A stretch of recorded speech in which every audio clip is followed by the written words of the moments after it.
Olá, você que nos acompanha em nossos devocionais, que Deus abençoe sua vida nesta manhã, que o Senhor esteja sempre te consolando, te fortalecendo, e dentro desse tema que nós propomos aqui já há algum tempo, mais de um ano falando aí sobre não temas, que Deus esteja consolando o seu coração dentro dessa questão. Quantas coisas nós podemos temer e como então viver sem temor, sem medo, né? Quantos textos na Bíblia nós vemos a esse respeito, não é verdade? E o texto de hoje se encontra aqui em Romanos capítulo 13, o verso de número 3, Romanos 13, 3. Porque os magistrados não são para temor quando se faz o bem, e sim quando se faz o mal. Queres tu não temer a autoridade? Faz o bem e terás louvor dela. Um tema bem complicado hoje, principalmente para nós em nosso país, diante do que nós temos visto as autoridades, né? Quando se fala de vereadores, prefeitos, governadores, deputados, senadores, presidente da República, juízes, quando nós olhamos para toda essa questão, policiais, né, nas ruas, né, o Exército, Polícia Federal, né? Então, quando nós olhamos para toda essa questão daqueles que são investidos de autoridade, nós vemos que é um assunto bem polêmico hoje em nosso país. Mas o fato é que a Bíblia nos orienta a algo que se tornou agora um incômodo para muitos, mas não deveria ser para o cristão, para aquele que se submete à palavra de Deus. Isso não deveria ser um problema, mas tem sido. E nós temos que relembrar algumas coisas a esse respeito, né? Pois em vez de temer, né, nós não precisamos temer as autoridades, como o texto diz aqui, mas fazendo o bem, né? E hoje parece que as pessoas não têm medo das autoridades porque colocam nela a culpa por serem corruptos, né? E de fato alguns deles são, mas nós precisamos também entender o que a palavra de Deus nos ensina quanto ao cristão e o Estado, como nós devemos nos comportar, como deve ser a nossa prática cristã diante daqueles que são investidos de autoridade. Alguns até chegam a pensar e até escreveram sobre isso, comentários bíblicos escreveram sobre isso, de que Paulo, quando escreve isso, ainda não tenha vivido o que Nero fez, né? No tempo de Paulo também houve, né, de Paulo, de Pedro, houve também dias difíceis com imperadores corruptos, com perversos, né? E que eles continuaram a dizer e a ensinar à igreja a mesma coisa, não mudou. Ou seja, ainda que no caso de Paulo ele teve privilégios e foi também auxiliado pela magistratura romana naquele momento, exatamente porque os judeus estavam perseguindo Paulo e querendo matá-lo, né? Quantas vezes Paulo sofreu na mão dos judeus e daqueles que estavam perseguindo, e quem que cuidou de Paulo nesse momento para que ele não fosse morto foi exatamente o senador, né? Os líderes, o procônsul, e aqueles que estavam investidos de autoridade naquele momento. Diferente do tempo de Pedro, que Nero, né, estava em vigor naquele momento, e então na carta de Pedro, na primeira carta, ele também escreve a mesma coisa, né? Mesmo tendo um líder terrível como foi Nero nos seus dias, ele não fala para o cristão se levantar contra as autoridades. Mas ainda assim temos algumas questões aqui para pensar a respeito disso. E eu queria deixar aqui nessa manhã, para lembrarmos, de nossa postura diante daqueles que são investidos de autoridade. Matthew Henry, na sua reflexão sobre este texto, ele diz o seguinte: a graça do Evangelho nos ensina a submissão e silêncio, onde o orgulho e a mente carnal só veem causas de murmuração e descontentamento. Qualquer que sejam as pessoas em autoridade sobre nós mesmos, o poder justo que elas têm deve ser submetido e obedecido. No curso geral dos assuntos humanos, os governantes não são um terror para os sujeitos honestos, calmos e bons, mas para os malfeitores. É isso que a Bíblia está nos mostrando. Tal é o poder do pecado e da corrupção que muitos serão impedidos de crimes apenas pelo medo de punição. Você tem o benefício do governo, portanto, faça o que puder para preservá-lo e nada para perturbá-lo. Isso direciona as pessoas privadas a se comportarem silenciosamente e pacificamente onde Deus as colocou. Os cristãos não devem usar nenhum truque ou fraude. E é triste quando nós pensamos nisso, e de ver cristãos usando de fraude e depois quando então são submetidos à Receita Federal ou a alguma questão, aí colocam a culpa no diabo ou perseguição, quando na verdade elas usaram mesmo de erros.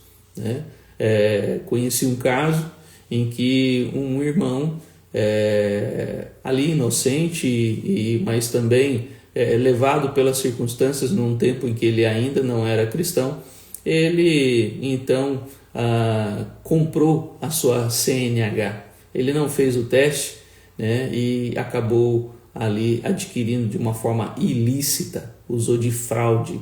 E passou-se o tempo, muito tempo, mas num determinado momento em que ele foi no cartório para fazer ali uma transferência de um veículo onde ele estava trocando, descobriu que a carteira então era fria, era falsa, e ali chamou então a polícia e ele ficou detido. Pensa na vergonha desse irmão, mas na cabeça dele ele estava sendo perseguido, o diabo estava contra a vida dele, mas na verdade ele que fez errado, ele usou de fraude, e o cristão não pode usar fraude. Matthew Henry é cirúrgico aqui no seu comentário ao falar de cristãos que usam de fraude, contra as autoridades, e vão ser punidos. E não tem nada do diabo, não, tem de pecado, de crentes que usam maneiras ilícitas para se dar bem. Não faça isso. O cristão não foi chamado para isso. Então, de fato, Matthew Henry está certo no que ele está dizendo. Todo contrabando, negociando bens contrabandeados, retendo ou fugindo de deveres, é rebelião contra o mandamento expresso de Deus. Assim, vizinhos honestos são roubados, que terão que pagar mais, e os crimes de contrabandistas e outros que se juntam a eles são encorajados. É doloroso que alguns professores de evangelho aceitem tais práticas desonestas. A lição aqui ensinada torna todos os cristãos aprendendo e praticando que os piedosos na terra sempre serão considerados calmos e pacíficos na terra, qualquer que sejam os outros. Nós, como os cristãos, não devemos usar de maneiras ilícitas só porque o governo ou as autoridades são corruptas. Isso não nos dá o direito de também ser corruptos ou errados como eles. Não é porque as autoridades são assim que o cristão deve ser também. E nós precisamos sempre lembrar dessa questão. Barclay vai dizer também que, à primeira vista, nesse texto, nós vemos algo surpreendente, pois parece aconselhar obediência absoluta por parte do cristão ao poder civil, mas não é disso que se trata aqui. Na verdade, este é um mandamento que percorre todo o Novo Testamento. 1 Timóteo 2, de 1 a 2, Paulo fala para nós orarmos e suplicarmos a Deus por todos aqueles que são autoridades. Nós temos que orar por eles. Exorto-vos que se faça súplicas, orações, intercessões e ações de graça por todos os homens, pelos reis e por todos que estão em altos cargos, para que tenhamos uma vida tranquila e pacífica, piedoso e respeitoso em todos os sentidos. Tito, capítulo 3, verso 1, o conselho também é o mesmo. Lembre-se de serem submissos aos governantes e autoridades, para serem obedientes, para estarem prontos para qualquer trabalho honesto. 1 Pedro, capítulo 2, versos 13 a 17, sujeitem-se, pois, por amor do Senhor, a toda instituição humana, seja ao imperador como supremo, seja aos governadores enviados por ele para punir os que praticam mal e louvar os que praticam bem, pois é a vontade de Deus que, fazendo o que é certo, você silencie a ignorância de todos. Honrem todos os homens, ame a irmandade, temor a Deus, honre o imperador. Nós vemos que a palavra de Deus sempre vai no mesmo sentido em todos os aspectos. Podemos ser tentados a argumentar que essas passagens vêm de uma época em que o governo romano não havia começado a perseguir os cristãos. Sabemos, por exemplo, no livro de Atos, que frequentemente o tribunal do magistrado pagão era frequentemente o refúgio mais seguro contra a fúria da multidão judaica. Lembra?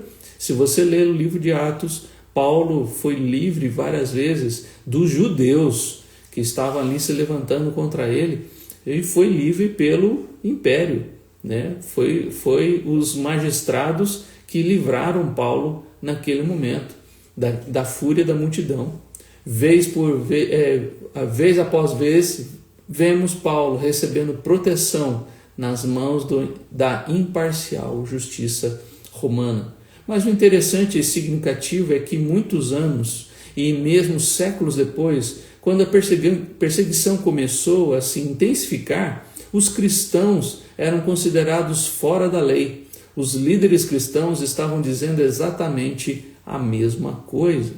Nesse momento que a perseguição aos cristãos começou, eles não mudaram o discurso por causa disso. Não foi a perseguição que fez com que eles falassem: vamos ser rebeldes agora, vamos nos rebelar e vamos nos levantar contra o império. Não, eles continuaram falando a mesma coisa. É interessante que o cristianismo nos traz algo diferente. É interessante que quando nós vamos olhando para os pais da igreja, Justin Martin, Tertuliano e muitos outros, eles vão falar sempre a mesma coisa: orem por aqueles que são investidos de autoridade. Eles são ministros de Deus, Deus que os capacitou. E Tertuliano vai dizer na sua apologia: oferecemos orações pela segurança de nossos príncipes ao Deus eterno, verdadeiro e vivo, cujo favor, além de todas as outras coisas, eles próprios devem desejar. E nós precisamos orar por eles e não se rebelar contra eles. É o que ensina a palavra do Senhor. E assim vários outros homens também falaram da mesma maneira. Os pais da igreja, nos seus escritos, disseram a mesma coisa sobre um tempo de perseguição e um tempo em que os imperadores perversos, corruptos, se levantaram contra a igreja. Eles continuaram dizendo a mesma coisa. E por que hoje? Porque nós vemos líderes da nação de maneira corrupta, perversa, roubando ou fazendo coisas injustas, então isso nos dá o direito de nos levantar contra eles? Não. A Bíblia nos ensina um outro caminho. O cristianismo nos ensina um outro passo. Ainda Barclay vai lembrar, dizendo que no caso de Paulo havia uma causa imediata de sua ênfase na obediência civil. Os judeus eram notoriamente rebeldes. A Palestina, especialmente a Galiléia, estava constantemente fervilhando de insurreição. Acima de tudo havia os zelotes. Eles estavam convencidos de que não havia rei para os judeus senão Deus, e que nenhum tributo deve ser pago a ninguém, exceto a Deus. Tampouco se contentaram com algo parecido com uma resistência passiva. Eles acreditavam que Deus não os ajudaria a menos que eles embarcassem em uma ação violenta para ajudar a si mesmos. Seu objetivo era tornar impossível qualquer governo civil. Eles eram conhecidos como porta-punhais. Eles eram nacionalistas fanáticos que juraram usar métodos terroristas. Eles não apenas usaram terrorismo contra o governo romano, eles também destruíram as casas, queimaram as colheitas, assassinaram as famílias de seus próprios companheiros judeus que pagavam tributo ao governo. E isso é uma prática cristã? É claro que não. Os zelotes, acreditando que estavam sendo piedosos com Deus, estavam indo contra o império. É interessante que nós precisamos avaliar muito bem essas questões, né? A Barclay e outros comentaristas vão nos lembrar que se nós temos privilégios hoje, se nós temos água encanada, se nós temos luz, se nós temos esgoto, se nós queremos usufruir desses privilégios, por que nós vamos nos levantar contra esses homens que estão no poder? Nós somos cristãos, mas também somos cidadãos e não podemos nos levantar contra aqueles que Deus investiu de autoridade. Paulo vai dizer que toda autoridade, todo o homem esteja sujeito às autoridades superiores, porque não há autoridade que não proceda de Deus, no verso 1. Então, meu querido, não é desculpa só olhar para as autoridades e ver que eles são corruptos, que eles estão fazendo coisas erradas. Isso não é desculpa para nós nos rebelarmos. Nós, como cristãos, precisamos orar pelas autoridades. Precisamos nos colocar na posição de cristãos mesmos. Calvino, ele vai dizer: por que não temerás o poder, como Paulo diz aqui no verso 3. Com isso, ele sugere que não há razão para não gostarmos do magistrado, se é que somos bons. Antes que é por prova implícita de uma consciência má e de alguém que está tramando alguma travessura, quando alguém deseja sacudir ou remover de si mesmo esse jugo. Mas ele fala aqui do verdadeiro e, por assim dizer, do dever nativo do magistrado, do qual, porém, os que detêm o poder degeneram. Contudo, a obediência devida aos príncipes deve ser prestada a eles, pois desde que um príncipe perverso é o flagelo do Senhor para punir os pecados do povo, lembre-se que acontece por nossa culpa que essa excelente bênção de Deus é transformada em maldição. Então, é nossa culpa. Vamos então continuar a honrar a boa nomeação de Deus, que pode ser feita com facilidade, desde que imputemos a nós mesmos qualquer mal que possa acompanhá-la. Por isso, ele nos ensina aqui o fim pelo qual os magistrados são instituídos pelo Senhor.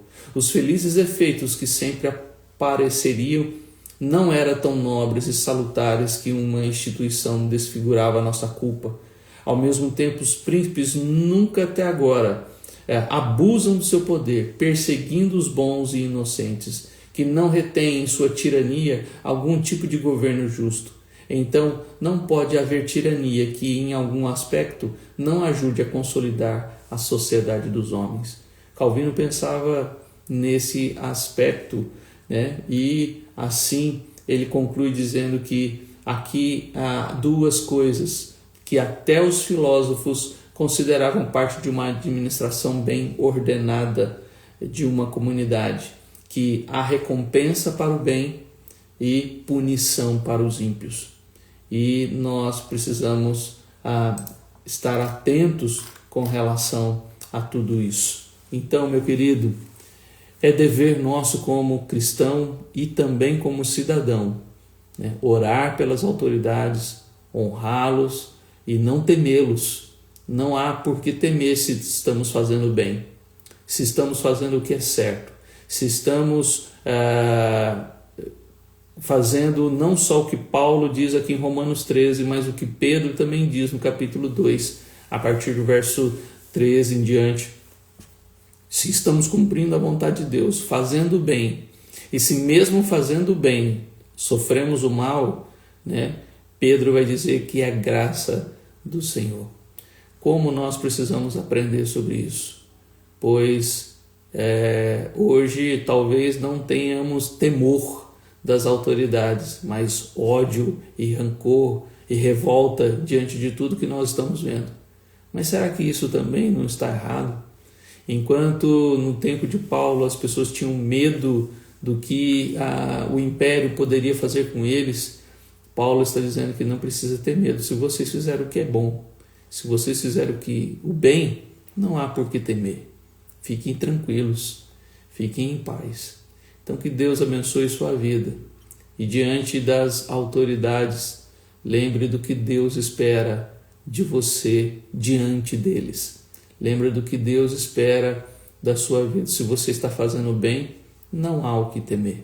Se você está cumprindo com a sua obrigação como cidadão, não há por que ter medo. Se você está agindo de maneira que honre a Deus, não há por que temer as autoridades que Deus instituiu sobre cada um de nós.